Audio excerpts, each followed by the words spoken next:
The sea is their sanctuary, a place impenetrable to many of the dangers that sea turtles naturally face. But humans have infiltrated this refuge. Of those that began as eggs on a distant beach, now less than 10% remain. At least, those were the odds prior to significant human interference. Over the past century, and in particular in the last several decades, human endeavors, from beach development to plastic refuse to poaching, long lines, nets, and even noxious chemicals, including oil, have upped the ante for sea turtles, causing their survival rate to drop to around 1% or less from each nesting cycle. It is this added human pressure which has pushed each of the 8 sea turtle species into either a threatened or endangered state.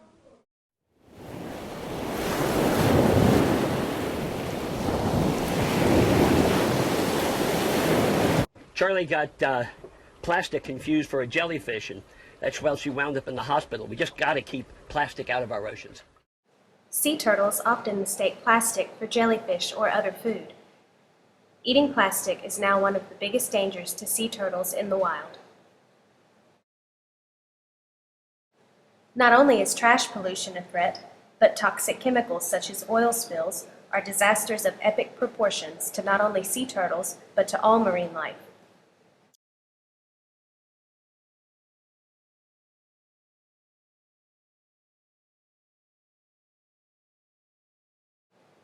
Human recreation, jet skis, boats, and the like wound many sea turtles every year. In addition to recreational activities, the recent rise in coastal development has taken its toll on the sea turtle habitat. According to the Sea Turtle Conservancy, hatchlings are drawn to the artificial light of street lamps and dwellings rather than that of the moonlight, their natural guide to the sea.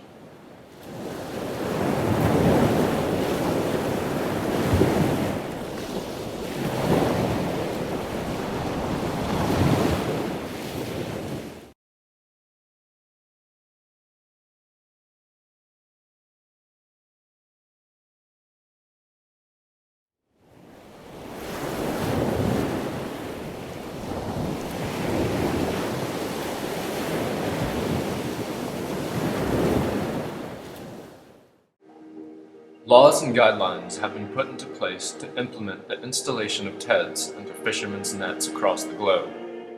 TEDs are rings placed into nets that allow turtles to escape. The designation of turtle sanctuaries has also created a safe harbor for the animals.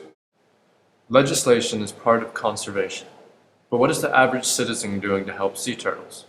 Unfortunately, there's a lot of plastic out in the ocean, and she got confused and ate a little of it, and it plugged up her bowel, and she started to float. And so we brought her to the hospital.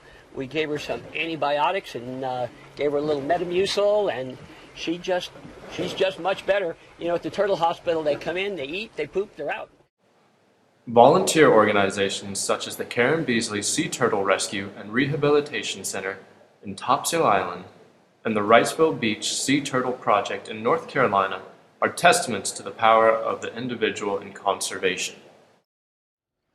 Every year, hundreds of sea turtles become sick or stranded on the North Carolina coast. But there is a sea turtle hospital in Pender County where turtles in need of critical care are rescued and rehabilitated. It is a miraculous day. 28 turtles who came to us near death are going back home.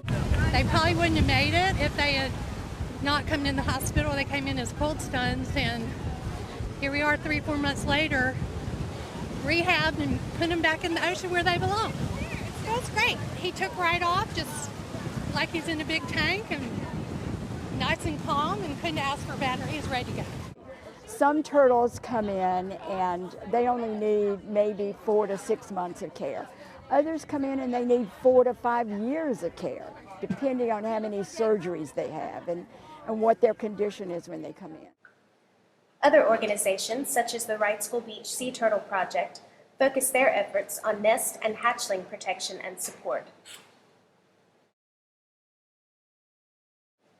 Volunteers monitor the nests until hatching begins and help guide the babies to the ocean. During day hatchings, human walls are used to block predators and guide the hatchlings. Flashlights and spotlights are used at night to direct the hatchlings.